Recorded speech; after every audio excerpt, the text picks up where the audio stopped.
On ne veut plus ça. On n'a même pas encore enterré Cameroun. On découvre encore notre cadavre dans les coins retirés. L'histoire tragique de Cameron aurait pu n'être qu'un fait divers sordide, isolé.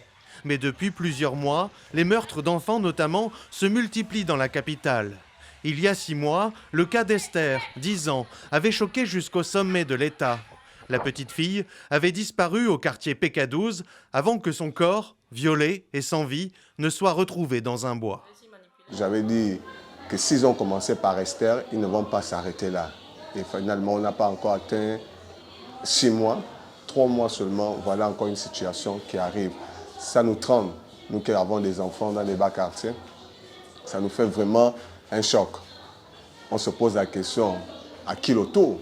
Une angoisse que partagent désormais de nombreux Librevillois, dont certains sont venus témoigner leur soutien à la famille de Cameron lors d'une marche pacifique organisée samedi dernier. La veille et le jour même de cette manifestation, les dépouilles de 2 femmes étaient retrouvées, l'un dans un terrain abandonné au nord de la capitale, l'autre aux abords d'un échangeur très fréquenté. On ne veut plus.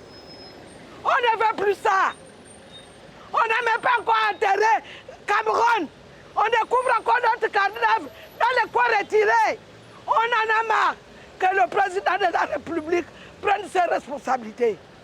Selon nos informations, le suspect interpellé pour le meurtre de Cameron a affirmé devant les policiers qu'il avait agi sur les ordres d'un commanditaire afin de prélever les organes génitaux du garçon. Voilà de quoi alimenter la psychose autour de ce qu'on appelle ici les crimes rituels. Ces assassinats avec prélèvement d'organes dans le but d'en faire des fétiches. Rien à voir avec les pratiques que défend le Conseil national des rites et traditions qui s'estime diffamé. C'est interdit l'usage du sang humain dans nos rites. Nos rites connaissent l'expiation des fautes, l'expiation des iniquités à travers les sacrifices des coqs et des animaux domestiques à certaines périodes et selon un certain code. Voilà ce que nous savons dans nos rites.